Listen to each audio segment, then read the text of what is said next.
Okay, so Brian, welcome. Um, People are trickling in. So the so my understanding. Let me ask you a question. Okay, so DeepSeek, they say it's open source, right? So how come? So how do they have a company? Like if it's open source means I have DeepSeek now. I can be DeepSeek. Is that what it means? Yeah, so DeepSeek is open source via the MIT license, which is actually a lot more permissible than the custom license that Meta has. But yeah, it is very widely accessible. You can download it. You can go on like huggingface.com and like literally download a copy of it. Well, it would take So a I can put it while, on. So if but I'm a computer guy. I can figure out how to take DeepSeek, and I can, the example people use is that you can take out all the censorship, the Tenement Square stuff. So like I can just take yeah, DeepSeek if I do about computers, add whatever I want about Tenement Square, and I can have the exact same product. yeah. Well, so what do they? How do they have? So also, I read that they're selling it to companies.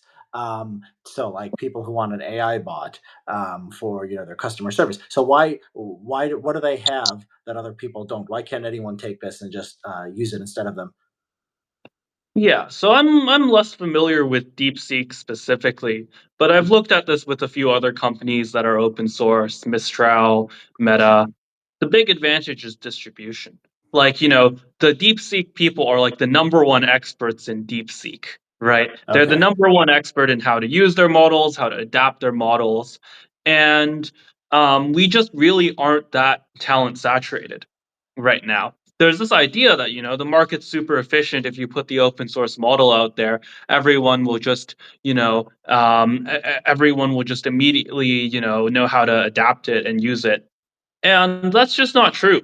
There are some people who know how to adapt it, and there are people who do that, but to a large degree it's mostly the company themselves that are helping other vendors actually use their product. Mm. And that's where I think Mistral takes a lot of their revenue. That's where, I mean, with Meta it's a bit different because they adapt it for their internal use as well, right? They put it in WhatsApp and Facebook and all these other apps, so they're kind of like their own buyer as well. But a lot of the time with open source AI companies, that's what they'll do. So okay, so the thing that the company has is knowledge. So it's like selling a tractor, and you're like the experts in the tractor. Although you could sort of revert, but they have nothing as far as like patents or like a thing. All they have is knowledge about DeepSeek and how to employ it. I assume that Google or Meta has enough smart engineers that they can basically figure out DeepSeek. They can figure out the other. So like they could Yeah, take yeah. it So there and are do what they attempts want. right now to replicate DeepSeek. There's an Uh, open source attempt at Hugging Face. Reportedly, there's an attempt at Meta as well. Yeah, there's everyone's trying to catch up. yeah, and other companies. Is this a? I mean, should this business? Is this a strange business decision? Because other companies don't make their products open source. Yeah, it's really interesting because um, yeah, it's a very unconventional decision, and you basically have to bet that um, there are very specific dynamics around open source AI that makes this the case. Mark Zuckerberg had an article a while ago talking about like our interest in open sourcing AI, and that was really the grounding a lot of people had for it. But the idea is like this: if AI is this technology that's really the progress in AI is really experiment driven. It's driven by people kind of working in a decentralized way, coming up with new ideas, just trying stuff in academia. There are a lot of parallels to basically, like deep science, right? This is a claim that became, or like deep tech. This is a category that became really, trendy in venture capital for some time. And the idea behind that is that if you were just to say, like, oh, we're going to pursue this research direction and we're just going to have one kind of top down team and pursue this research direction, It just wouldn't work. That was the narrative that many, including Mark Zuckerberg, made. And instead, you need this kind of open source ecosystem where you have all these academics and independent researchers and so on who are like kind of just doing free work. A lot of academic, I mean, like obviously the academics get paid, they have their academic salaries and so on, but they take models like Llama or, increasingly now models like V3 and R1 from DeepSeek, and they modify those models for their own research and their own experiments. And that research can then be used to improve the models themselves. That's the gamble that, all these companies are taking. So it's like if you have Wikipedia, and say Wikipedia was a business, and it could like just hire a bunch of historians and try to write the best Wikipedia articles, or it can sort of outsource it and just have all these Wikipedia pages like it exists now, and then take that and figure out how to profit from it.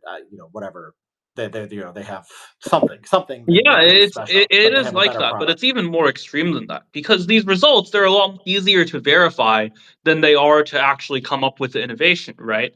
With Wikipedia, kind of writing the article and checking whether it's true. A lot of the time, the fact checking can be even harder than writing the article, right? Like some people just make stuff up, and it's actually pretty hard to do that.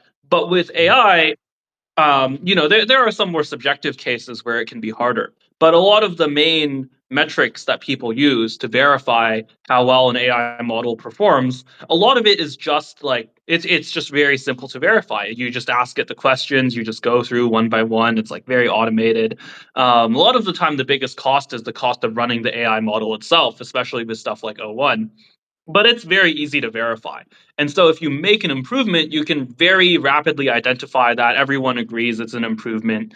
There's not a lot of kind of confusion or debate around it. And then you take those improvements and you kind of reintegrate them and you create an even better version. And that happens really quickly.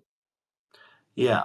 So you're not an expert on uh, the Chinese policy or anything, but I mean, it does seem like reasonable to suspect that the Chinese government wouldn't let this happen by accident. There is some kind of strategic thinking here. I mean, is that you? Because the idea that you could just release this into the wild, and they're generally sort of heavy-handed with regulation about destabilizing technology. I don't know if it's to hurt. Uh, the American tech industry, or it's perhaps to make the case that export controls weren't working and try to blackpill the Trump administration on export controls. But my suspicion is that the Chinese Communist Party, had a say in this happening, and they must be doing it for a reason. What do you think? Yeah, certainly, I think there's very little separation between Chinese policy and the actions of, quote unquote, private companies in China. I think that's really a false distinction when it comes to China. I would say that, um, I mean, yeah, the kind of Kremlinology, Beijingology. I'm always a little bit skeptical of that. In terms of the interests in releasing open source I think that the big one is um, I'm trying to to me, the economics come before the politics. And the economics, I mean, I'm sure we could do an entire episode on that themselves. But there's something very interesting with the economics of open source, especially on these cheap models, which is there's a very heavy distillation effect. And what I mean by that is that when you take the inputs of an AI model, this can be any AI model, open source, closed source, theoretically, it might be the law around this is super unclear and not set yet, but it might be illegal to train on the outputs of a closed source model. That might be the case. We don't know yet. I think most people are doing it. Like most companies, like most non-OpenAI companies, are doing it with like the output of a 4.0 or R1 or so on. But yeah, basically, you have these distillation effects that create a very strong ability for other companies to catch up. Now, how does this relate to open source? It means, first of all, that if you're trying to run a closed source company, it's harder relative to an open source company because people can still do this model distillation thing. So the advantages of open source are lower. And second of all, it creates this very interesting economic dynamic where there's a very fast feedback loop in integrating the advantages of one model into another. And a lot of that is bottlenecked by like engineering time. And if it's bottlenecked by engineering time, then the savings that come from um, open source engineering are much more important because that's where if engineering time is important and open source saves you engineering time, then it becomes more valuable the more valuable that engineering time is. And so that's another reason why there might be a preference towards open source, both by the Chinese government or by companies like Llama, or sorry, like Facebook or like Meta, and companies like Mistral as well. The same case applies to like private firms as it does to the Chinese government. Mm, One more thing that's interesting is that you mentioned export controls. Um, there's been a lot of narratives around export controls. I think a lot of it is just confirmation bias. Um, one interesting take on export controls, which might also be confirmation bias, but is kind of interesting to me. Um, and I think this comes from a few open source people. I think Jan LeCun also tweeted this, or posted this on Threads. Jan LeCun and Donald Trump, the only two people who can post on their own social media platform and get it shared so much. But but he posted something like, we should be celebrating that Chinese companies are publishing open source innovations because now we can use them and integrate them into our open source models, or really all of our models, the closed source ones as well, really. Um, and I think that's true. So there was like I posted this meme, which is like the expanding brain meme of like, mm, layer zero is like export controls. Export controls won't do anything, and then layer two is that like export controls will just end Chinese AI progress. And layer three is like Chinese innovators will, China will innovate more because of the export controls. And then layer four is like, China will innovate more because of export controls, and that's good. mm. Yeah. Yeah. And this is because, this is like just a is it just like the gains from actually let's back up a little bit, because why, we haven't talked about why people are freaking out about this thing. So let me explain to you how I understand this, and you tell me if this is right. So there's something called training a model, which is like you need chips and a lot of equipment, and people use that. And then there's something called the code, and the code is like that's something that's not that can just be like a sheet of paper, right? Or a text file, and that's the code. Okay, so the the trading is the big deal, and so OpenAI and these other companies, the numbers are it took them 100 million to a billion. So I've seen that's the range I've seen to train to get that precious code that they have. That took them, and then DeepSeek, right? Not Yeah, Deep Speak or DeepSeek. DeepSeek. DeepSeek.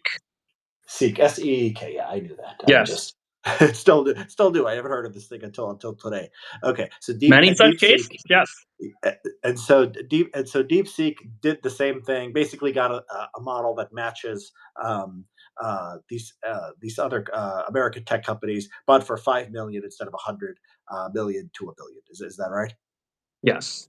It's a little bit more complicated than that because the big breakthrough that really got a lot of news attention, you can say this is fair or not, but the big breakthrough that got news attention was DeepSeek R1, which is this new technique that uses an existing model, V3, DeepSeek V3, and adds essentially another function to it that allows it to answer these harder scientific questions.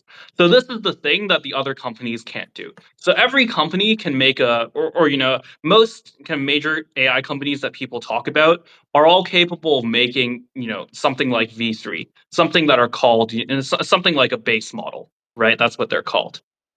And Anthropic can do this, Grok can do this, Google can do this, everyone can do this. What's new is this kind of reasoning function, which is Mm, essentially taking these long chains of outputs and using them to solve harder scientific questions. And only OpenAI, Google, and now DeepSeek are capable of doing this. And I think, for most measures, OpenAI is still in the lead.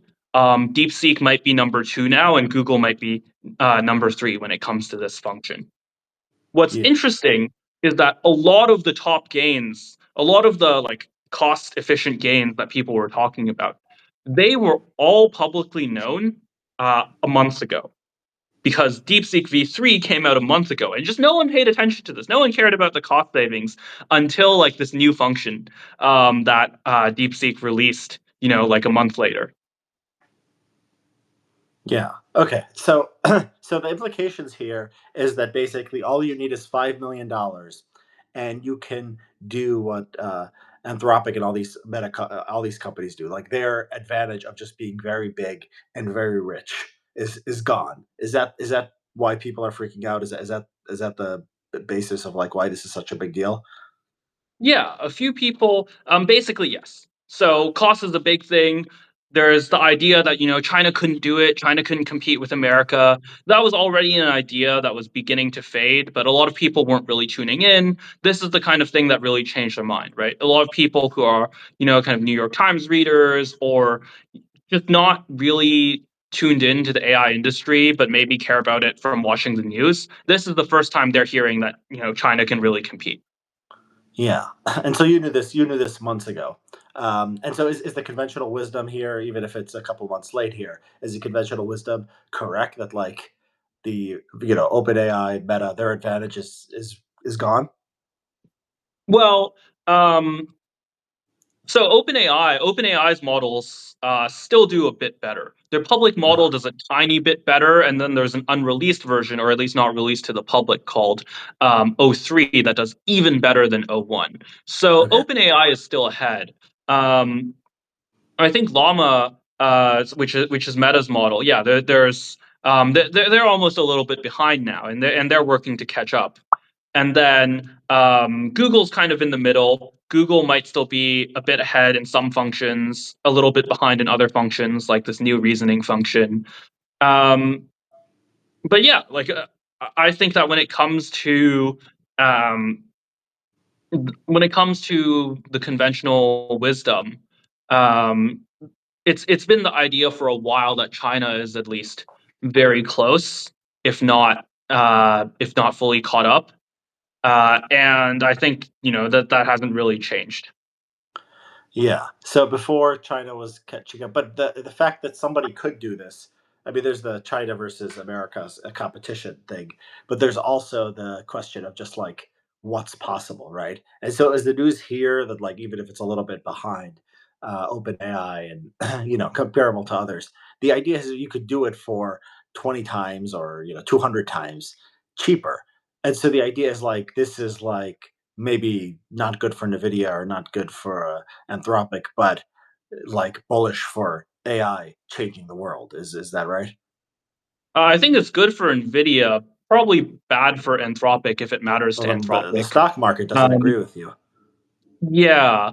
Um, there are a lot of people who are this is not financial advice, Okay. important to make that disclaimer, but there are a lot of people who are like very vocal about like buying Nvidia right now. I saw like Gary Tan tweet about this, Yeah. and like, Dylan Patel tweet about this. um yeah, Yeah. I think that Nvidia was due for a correction for a while for like unrelated reasons, and this was kind of the shotgun. That's the closest to like um a a bullish Yeah. or sorry, a bearish case for me. But I mean to explain the logic a little bit of why I don't think this is bad for Nvidia in the long term. I mean, objectively it's bad in the short term, but I don't think it's bad in the long term. Is that I mean, this is really funny because like the CEO of Microsoft just tweeted this, but there's this very long discussed economic concept called Jevons paradox. I don't know if that's how you pronounce it. I've only ever seen it read, but Mhm. Jevons paradox. The idea is that when you have like a huge efficiency gain um, in producing or in consuming a product, right? Let's say electricity. If you find some new way of like building a factory that uses a lot less electricity, Some of the historical predictions, which is I think fairly intuitive, is that then the price of electricity would go down, right? Jevons paradox is just the result in economic terms that the opposite tends to be true. You make a factory and you invent a new factory that uses much less electricity. The amount of electricity consumed ends up increasing. Yeah. And so I think a lot of people, including apparently now the CEO of Microsoft, um, are talking about this and are talking about this. This has been talked about in the broad context of like efficiency gains in AI more generally. Like long before people were talking about DeepSeek, there are other companies making gains in performance. Most notably Google. They have just a model that's incredibly cheap to run. And the question is, will this push down the price of Nvidia? And a lot of for a long time before this, the answer was no. The conventional wisdom was no, for precisely this reason. That Yeah. when you decrease the cost, when you decrease the consumption of compute, that'll make compute more accessible to more people who want to develop more functions and more products and so on, and that'll end up being good for Nvidia in the long Yeah. run. So, my basic understanding is that the first of all, do we? I mean, like, do we know that it only costs 5 million? I mean, do we know that? Like, how do they prove it? We don't know for sure, and there's no way to know for sure. Right. So this is something that's debated a lot now. Um, and what there are two things that are debated a lot, which is like, is the performance fake, and is the cost fake? Mm. The cost is really hard to answer because um, there are all sorts of ways you can do this accounting, and basically at the end of the day, you just have to trust the people writing the paper. And when it's a Chinese company, that's easier said than done. Now, the way that this could be verified in the long term, this will be part of my article tomorrow, is with a replication attempt. So the model is open source. We know how the model structure is basically run. And so a lot of people are, right now trying to do the same thing, trying to train it from scratch, trying to train a model like V3 or like R1 from scratch based on those details that were specified. Now, this will still end up being imperfect because there are some techniques that, even if they publish the code, are not necessarily shared. But this is the closest we can get to actually trying to independently verify the cost. Yeah. So when you have a code, you are able to more or less go back and reverse engineer how they trained it. Is that right? Yeah, so you have two things. You have the code, or you have three things, I guess. You have the code, you have the completed model weights, which you need to run the trained model, and you have the technical paper. So DeepSeek published a paper, both or two papers, I guess. One on V3, which is the base model. That paper talks about all of the kind of cost optimizations, and also one on R1, which is this new reasoning mode that they released recently. And people are basically saying, okay, we're going to take the techniques described in this paper, and we're going to use that we're going to use that to train our new model, using the same kind of design, using the same algorithm, using the same techniques, and we're going to see if we get the same results. Yeah. So basically, anyone with 5 million, would still cost $5.5 million. So anybody with $5.5 million would do this and then say, "I just did it with 5.5." So it does seem like it is verifiable. We'll know very soon if the claim about costs is correct, right? Because somebody will go back and they'll have to have $5.5 million, right? And then they'll be able to recreate it. And someone is doing that, and It then depends on they're how doing it this right. goes. So, if we succeed in doing the replication, I think that's pretty conclusive evidence that the results are real. If they fail in the replication, it could be something else, like kind of so in the paper, they talk about kind of sub software level optimizations that they did. This is really going into the weeds, but there are some optimizations like that may not be shared in the open source code, because the open source code is just what's required to basically run the model, I believe. And so these kinds of like sub software level optimizations, these kind Well, what of does like that mean? Sub software level optimization. What does that mean? yeah. So the best way to explain this, I think, is through the story of how NVIDIA became so successful.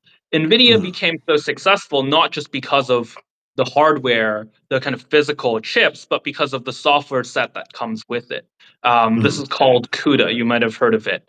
But CUDA was invented as a specialized set of instructions, essentially a new programming language for running machine learning operations on NVIDIA chips. And what it did was it made it much easier to reprogram the same operations efficiently. So you might be doing the same thing. You might be doing the same like matrix multiplication, right? The exact same math gets the exact same results, so on. But the way that that is translated from Python or whatever programming language your humans are writing it into operations that are actually run on this specialized hardware, that process is actually really complicated. There are all sorts of changes you can make to make that process more efficient, and there's just a whole industry of that made NVIDIA so successful. Now, what DeepSeek did is that so they were under export controls, and they only had access to the second tier of NVIDIA chips called NVIDIA H100. Sorry. The banned ones, the ones that are banned by the export controls, are called NVIDIA H100s, and the second tier ones are called NVIDIA H8100s. And one of the big differences is that the H100s have high bandwidth memory and the H800s do not.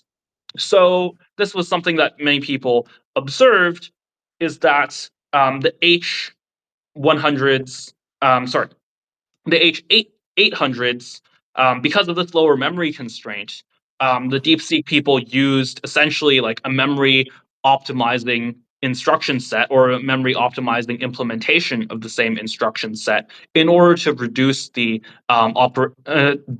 computing cost in this context, the computing cost of using these H800s. I see. So that part would not be included in the open source code. So they have these chips, these um, the NVIDIA chips they could get their hands on.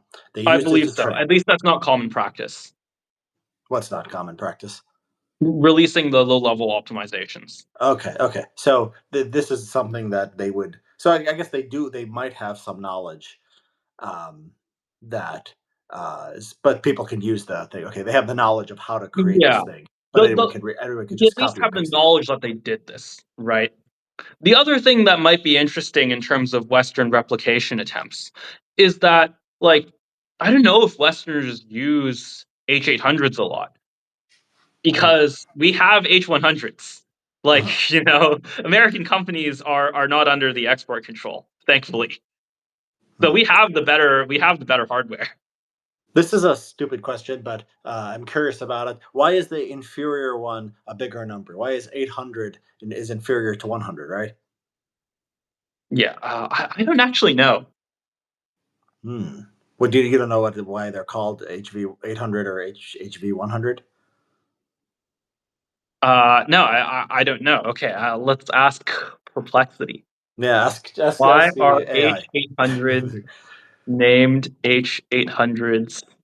uh, yeah, because I would have I know the naturally I I would think know the the bigger inference numbers. ones, which What's that? are uh oh, I got a totally different thing. Why are Nvidia H100s named H100s? Okay. Yeah, Yeah, so it's and a some. modified version for the Chinese market. Um No, the 800 you said is the modified for the 800 is the inferior one, right? yeah, the 800 is the modified worst one.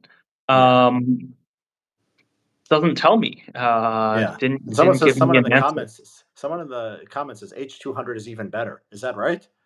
So the order goes H200 Yeah. and then 100 and then 800. Yeah, it's interesting because H200, well, H200 is basically the same as H100. It's just two of them glued together. Okay. Um, yeah. Okay. But Well, anyways, we yeah, don't in have we don't terms have to of get raw, ahead. It's not important. It's I guess it's besides the point. The so has this okay so all right so we talked about what it means for the like what this is and what it means for the tech industry. What is like what is the big picture like what is notable to you as far as like what's going to happen to AI and what are the next 5 or 10 years going to look like in a forget geopolitics just like economically and what we can do with this stuff. yeah, the economics is really fascinating. I think we're really seeing the breakout of AI into lanes. And whenever I say something is like a big story in 2025, what I really mean is that it was a big story that already happened in 2024 and people are catching up to it. But Hmm. what's really happening is that you have these different lanes, right? You have the O1 lane of like this very expensive, but very effective and very kind of wide ranging models like O1 or O3. They're able to solve all sorts of new problems um, that the older models weren't able to, but at a price. And I think that O1 is going to leave behind a lot of second tier AI companies like Grok or like Anthropic. Google seems to be catching up at least partially, and then there's the kind of enterprise, really low cost end, which is the lane that Google has been targeting and has been very publicly targeting for a long time in its like earnings calls and so on. Um, and then there's the really like high adaptability version, which is basically the open source version. And I think the open source companies are just really dominant in that. Whether it's whether it's Meta, whether it's DeepSeek, if the goal is like customizability and just adapting it to things that LLMs are traditionally not good at or require a lot of local knowledge or require a lot of specification to one particular type of person or one particular type of use case, that's where the open source models will really shine. Yeah. So okay. So have you updated your probability of your P doom? Is that now something you're more afraid of? No, like it's just irrelevant, and like I'm pretty bored of I've these questions now yeah. because like I don't know, for me to be motivated to like really talk about an idea, it has to Witkowski be is too like, boring for you. It's just too ridiculous yeah, to it has to consider. be true, it has to be popular, or it has to be in power. And as of January 20th, AI Doom is none of the three anymore. Okay, so Eliza went down on Kamala's ship. Eliza was on Yeah, that yeah. ship with. Dustin went all in on Dustin Moskovitz, the EA's Hmm. biggest donor, went all in on Biden Harris. Hmm. At least like publicly. I don't know. Maybe they did the Y- Sam Bankman-Fried of like, oh, we're going to donate to Republicans secretly. But there seems to be y- no evidence of that. Yeah. Yeah. Okay. So yeah, we're gonna put pedal to the metal, and this is gonna. It's not interesting. Don't worry. According to Brian, knows much more about this stuff than I Well, do. it's He's really interesting. um, Um, or like, the AI in general is really interesting. I mean, what is even what? just the open source effects, right? That's like you said, you're absolutely right that it's an economic dynamic that's really different from a lot of what we've seen before. Some people were really worried about this, actually. Martin Casado really called this ahead of time. He does AI infrastructure, or maybe infrastructure in general, at A16Z. He leads their infrastructure fund, I think. And so he was on my podcast like this summer, and we talked about this, and he like really pointed out the distillation effect as a big problem. And to remind your audience, the distillation effect is basically that you can take these trained AI models and you can use their output to train new AI models at a lot much lower cost. And this is something where it's sort of the opposite of a natural monopoly. A natural monopoly, right? You're the first there, you get a huge advantage because you're the first there. Think like the Facebook network, right? If everyone's already on Facebook, it becomes harder to compete, not easier.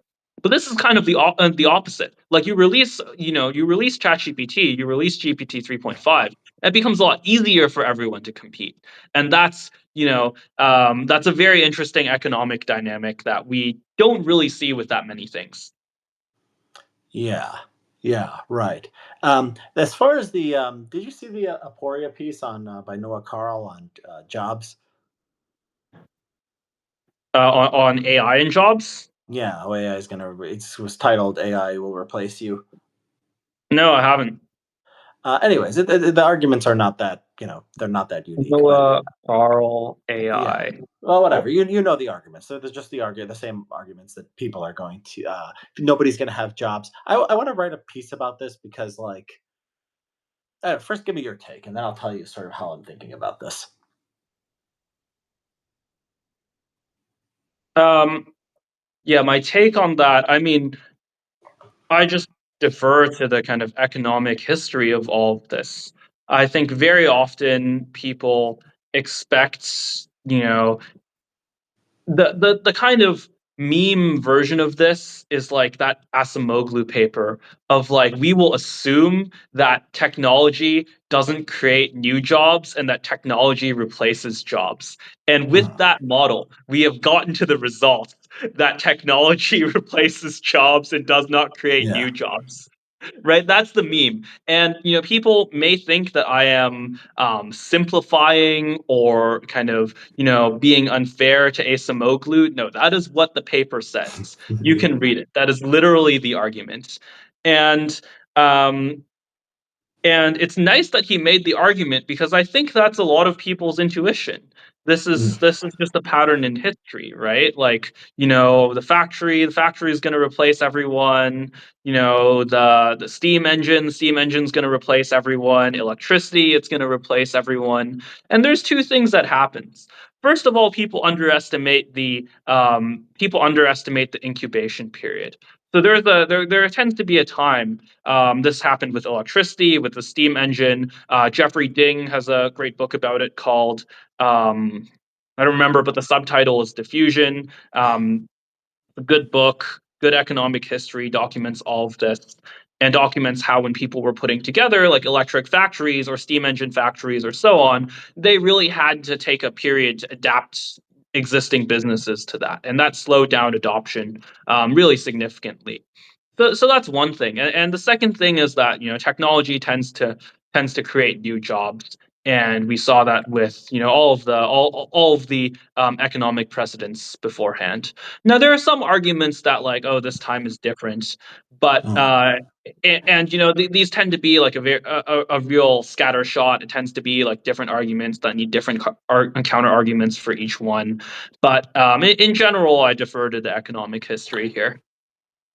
yeah. Okay. So the Noah Carl argument and the argument that people make is like you will have a machine that can basically have general intelligence that is superior. Let me ask you this, actually, in this way: when is what year would you predict that you or I was completely replaceable? Like we are not. I mean, just assume your Substack was all that you did, and our Twitter was all we did. Imagine what year will you be able to give them all of my output up to now and all of your output, and then they could just write articles and tweets like me and you. Yeah, just our Substack. When will our Substack be replaceable? That's kind of interesting. Um, I mean, maybe I reject the premise. Um, Mm, well, there's two things, right? There's like people who use Substacks for like information. Like tomorrow, I'm gonna put out an article that like summarizes a bunch of things that I've read on about DeepSeek. That's similar to like mm, this conversation. And that I think like probably can be replaceable at some point. Like it's a news article, right? It's mm. um, and how much of that is what people read Substack for, right? Yeah, The other thing that people might read Substack for is for kind of like community. yeah, I have a podcast coming out tomorrow with Chris Best, CEO of Substack, that talks about this. He is really bullish on like people using Substack for culture, what I end up calling parasocial relationships. Even if AI is optimizing a lot of writing and mm, can write at the same quality for a lot cheaper. yeah, And yeah, this is something that I've generally been surprised by is um, is just how much people like how much people really enjoy like really marginal streamers. I think a lot of streamers, they appear to me, right, to like you or I, to like someone from the outside, like super replaceable. Like all of these Mm, like video game streamers, like all these like variety streamers who aren't like the best player at their games, but are just like, personalities. They seem like mm. super marginal and replaceable to me. But like evidently that's not true for their fans, right? So Yeah. there's something there that I think Yeah, is like that that's sort of surprised avoiding me. that's sort of avoiding the question, because it's just like, okay, yeah, they might read you because they just want to read you. Okay, but like, what But I think that's already a lot of what the economic value of, like, especially Substack yeah, is. so you think you could like, okay, so I could tell you that right Okay, now. maybe an easier question is, like, how quickly could, like, like, not necessarily the people finding stories, but the people, like, writing up the stories or the Yeah, task like of I could writing up just stories outsource be my thing to replaced a in New chat York GPT. Times? Yeah, exactly. Yeah. Um, I don't know, it depends on the writer.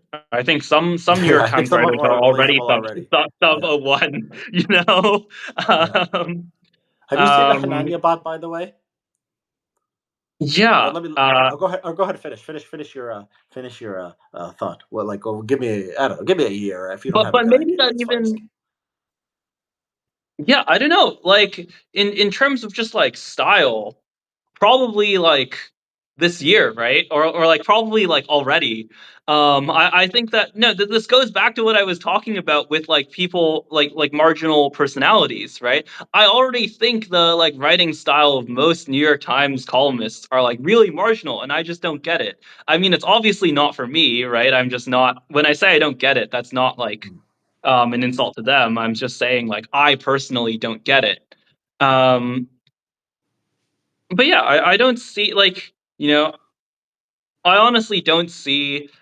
There's a certain type of person I think, like you see this like, you see this with like the AI art deniers all of the time. There's a certain type of person who attributes a lot of value to like their writing style, and Yeah. obviously has like a lot of their ego bound up in it. Mm. I just don't understand that. I already think like, most of the work is finding the scoop or like, even just like brainstorming what to write.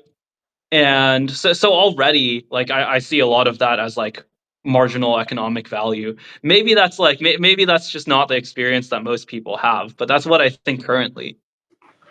Yeah, I mean the Hananya bot is interesting because it like it doesn't. I don't know. It doesn't sound like me. I mean, when you there was once I posted something sarcastic, and then it like replied to me like taking it seriously, like it didn't get my own sarcasm, which was very funny. There's a lot of stuff like that. Like it doesn't get sort of style. It wasn't the training that went into it. There's like this website you go to create the bot, and it's like you only get like I don't know, like a few thousand words or something to like describe what it is, and you can give them links of your work, so it's not really trained completely on like everything I've ever written. Um but yeah, I mean, I wonder, like, I think like a lot of writers are probably replaceable by AI. Yeah, I guess we will be too. Yeah, um but the countervailing case for this is like, I mean, uh, I guess I'm just repeating myself a little bit here, but yeah, um I sort of think like text is already incredibly marginal. Like a lot of the work that people write about, even work that many people consider very valuable, is just like posted for free, yeah. right? Um, so the dynamics, like the economic dynamics of like writing, is sort of very weird already. It's in some ways already very similar to open source. Funny enough, Mm, but this idea that like, oh, a lot of people are writing, are writing because it's like an economically valuable product. I think that's true of like some people, right? Like yeah. that's like objectively true of like Noah Smith. Like he actually makes money from this stuff. I don't know if you make money from this stuff. I It's make money from probably this. true for you. I guess I do make some amount of money for this stuff, but Mm, probably a lot less relative to the time that I'm spending on it. But yeah, I think that a lot of writing is already like, very marginal, very like yeah, replaceable. yeah. It's already too cheap to meter. I think that's That's Exactly, right. exactly. Yeah. That's kind of like the premise of training all of these language models Yeah. anyway, right? Yeah, and I had a take on this with when it came to AI creating art. That like people are gonna want like the idea that there was a, you can have like the exact same movie. People are like the idea that it came from a director's mind, a flesh and blood human being who they can relate to, and you can say, what were they thinking at this moment, or what were they feeling, or what in their past inspired them, right? It's the story. Yeah. When you enjoy like an actor, or you enjoy a director and his work, right, or a musician. It's all the person is part of it. It's not separable, right? And the same thing with a writer too. Like you can, I yeah, I mean, most successful writers have some kind of personality, and some kind of, I hate the word parasocial, but I guess it's a fine word. They have this Wait, why do parasocial you hate the relation. word parasocial? I don't know. It feels like makes me feel like I'm doing OnlyFans or something. It seems like something you use, like seems like something Ayala would use in her line of work. But I guess it makes sense for like we're all doing it to a certain extent, but it's different. Yeah, I Yes. mean, Welcome people. to the clown house. Welcome to the parasocial. Yeah. I Yeah, remember it's like I remember I was really down on this concept a while ago, and I probably shouldn't say who, but there's someone like very close to in our circle, like the exact same like intellectual circles as us, and like I was at a party with this person in real life, and we were talking about this, and I got like really depressed and started reading from this Vocaloid song. Um, uh, it's the like Hatsune Miku song, like the song that's just titled like Miku, and the lyrics are um, just incredibly depressing, and it's about her like dying if people stop paying attention to her. And basically, the reaction this person had was like, "Oh, this is so true. This describes my experience exactly." yeah. Hmm. You're dying if people stop paying attention to you. Yes, I mean, yeah. This is. I mean, there's a broader point here beyond writing.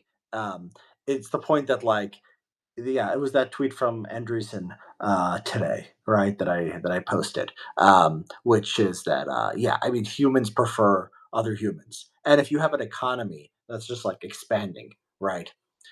It's just crazy. I mean, it's just crazy to think that like we'll get so much richer, and then like everyone will just die. Like, we'll be able to spend 1,000 times more on welfare or like make work, but then like everyone will die because no one can afford to live, right? Yeah, It's yeah. just completely illogical. The strongest like AI pessimist argument I think actually comes from our mutual friend and New York Times interviewee, Curtis Yarvin, who says like, "Oh, the jobs are already fake," right? Yeah, I I was think doing that's the strongest argument for it. The yeah, jobs I are was gonna already fake. exactly. Yeah, like why can't we just afford more fake jobs? Exactly. I mean, like you think that like higher education, it's like they're gonna replace the professors. It's like Google can already replace the professors. Like they're already like, their lectures are already free, available online, right? You can go to YouTube and you can get a lecture on anything you want. You can get college education for a fraction of the price. Maybe the university adds some value. I mean, it's probably not nothing to like be able to ask the professor questions and to see them in person and all that. It adds some value, I think, but not Yeah, all yeah. that much. University, those dating markets. I think that's real. Yeah, but even for learning, I mean, and even like, and so, but like, even you're assuming, even with this thought experiment, you're assuming that what you're learning is valuable, right? That actually learning actually matters, right? So you're assuming learning actually matters, and you're assuming that it can't, what they learn in school, and you're assuming that it can't be done already. So yeah, I mean, I worry about things going in the opposite direction. Like I just think that like there's so much we are so inclined to like protect jobs and like make fake work that like and even in industries that are not like that regulated, like you could imagine go to like a restaurant and it becomes like the robots can do everything. Well, I mean, you're going to be able to hire like a nice looking hostess to like talk to you. Like people are going to want that, right? Don't they do this in Japan But already? yeah, With like that's like the good version. I think that's the good version because it actually like adds something, right? I think, like you said, I think people yeah, actually want that. The Yeah, bad you but version you is could have like, a you could have the a government robot wage girl. worker program where like Yeah. they're both like not actually adding any social value, probably negative social value, and they're like not adding any like economic value, right? Like it's something that people don't Yeah. want and it's not productive. The version where it's at least something that people want. Like, I'm not so down about the streamers. Like the streamers, like I called them, I called them, marginal, but like, that's probably just coming from my ignorance, to the people who have parasocial relationships with them, that's probably like a very admirable thing to make, some guy who is watching a Twitch stream, like, more happy and more, more connected in life. That's not necessarily like a bad thing. I don't know. I don't know if you agree with Andreessen that like everything You're a being streamer digital is. pessimist. Yeah, I mean, I'm That's the real pessimist talk. about That's the real talk we need to have is like, streamer risk. I'm more pessimistic. I'm just pessimistic about the internet. Like I'm pessimistic about everything being digital, and people, not going outside. And I think the fertility rate is, because it used to be like you were a middle income country. If you were a middle income country 30 years ago, you still had a decent birth rate. And today, if you're a middle income country, like exact same GDP, say like a first world country had in 1990 or something, today your birth rate has plummeted. And I think the simplest explanation, and the fertility is just one aspect of of what we're seeing. The simplest explanation is just that the screens, the phone, and the internet has made everyone antisocial, and you can see that in depression and sort of these mental illnesses that pop up in like online trads and wokes and all these other weird incels, all these weird political subcultures. So I'm pessimistic about like not just streamers. Maybe streamers are better than sitting on Twitter fantasizing about mass deportations or something, but just pessimistic about sort of the internet and what it's doing to us. Yeah. I think that I mean this is really um there's several questions there, right? I think this is a really deep and interesting and kind of multidimensional topic. I think on fertility, I'm absolutely with you. On fertility, it is just on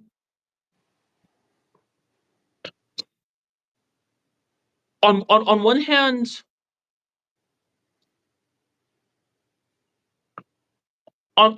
it's really rational, right?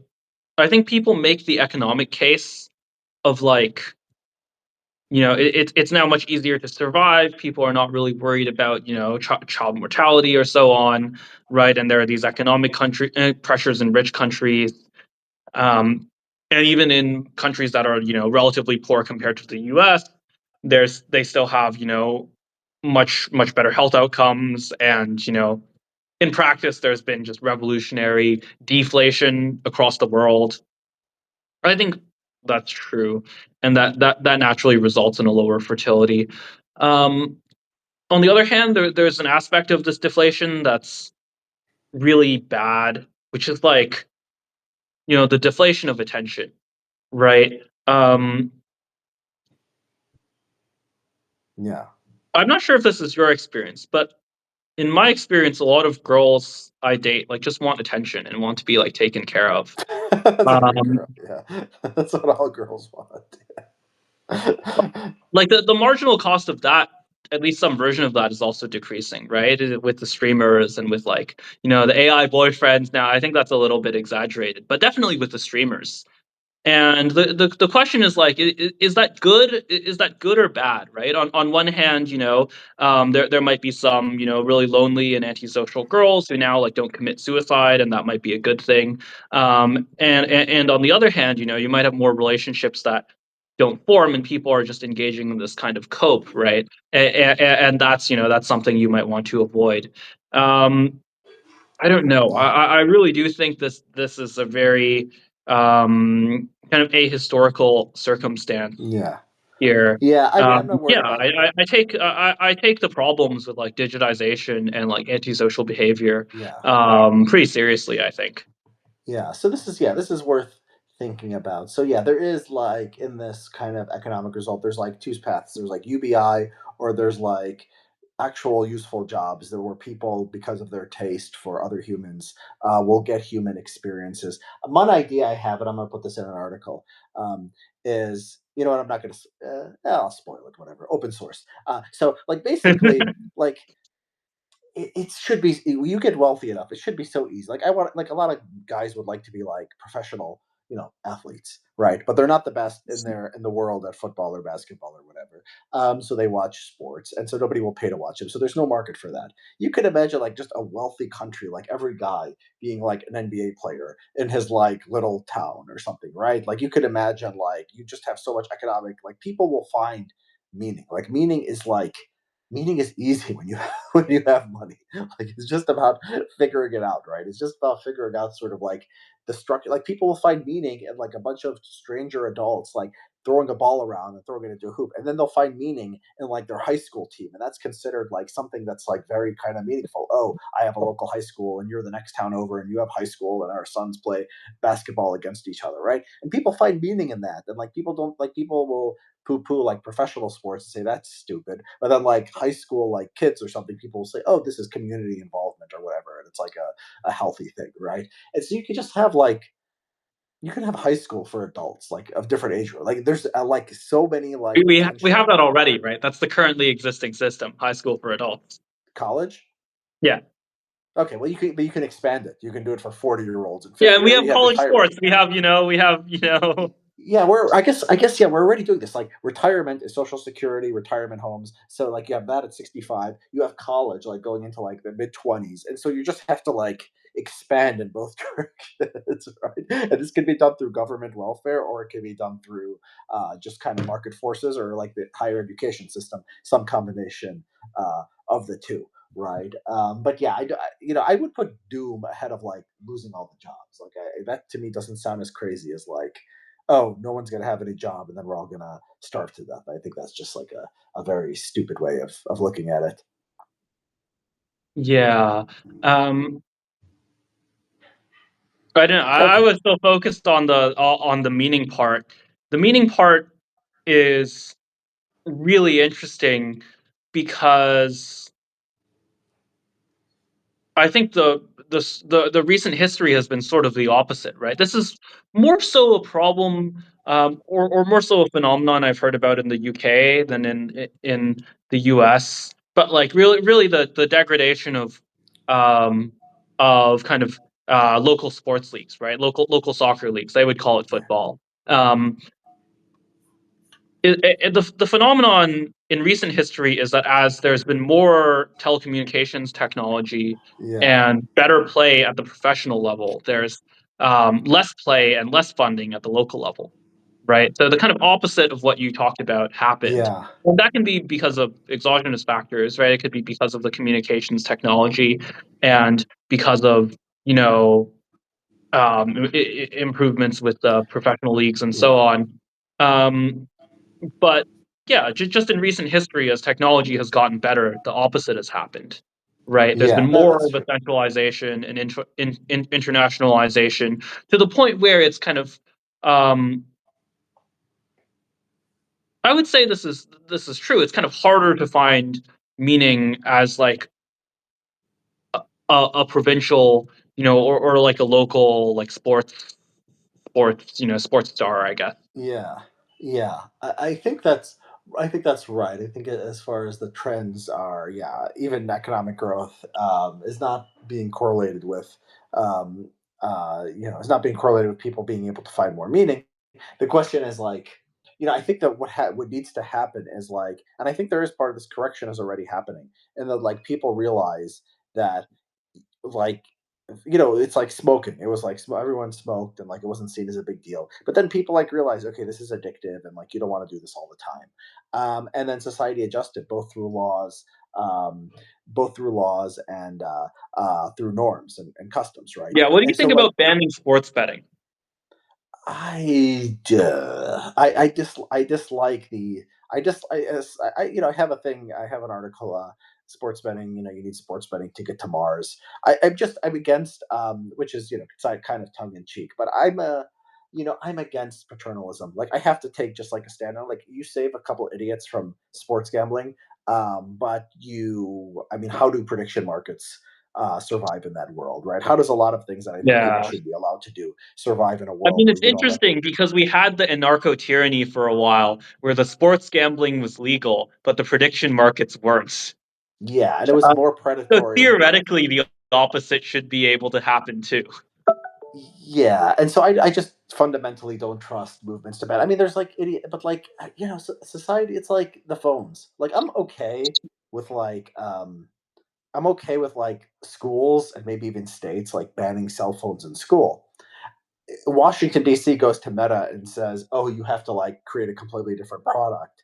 That I don't like, right? Like I think that like society like needs to adjust to what the internet has done to us, but the adjustment should be, preferably private sector instead of public, preferably norms instead of government, preferably at the local level instead of the national or the international level. And we will adjust. You will see. I mean, you do see this. Like Jonathan Haidt's book is like huge. His work is having a very big influence.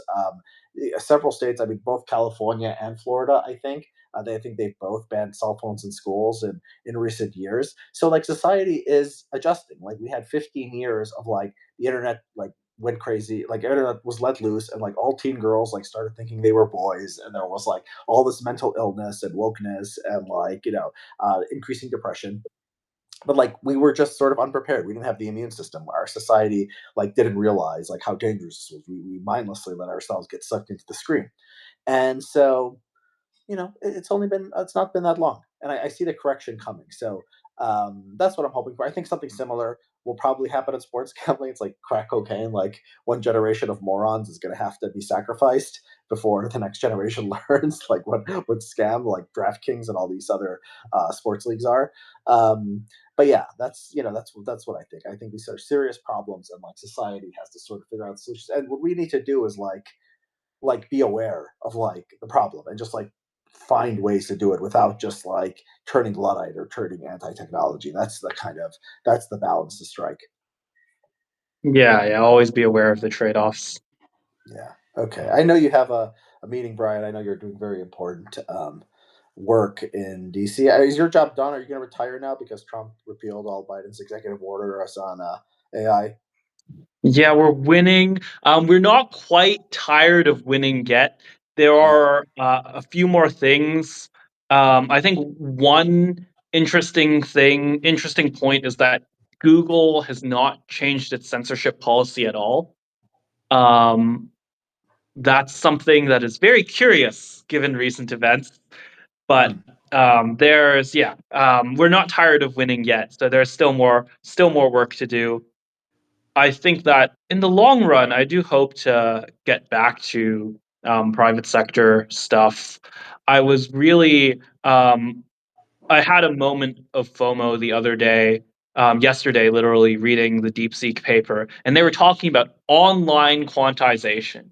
And this is a white whale, no pun intended.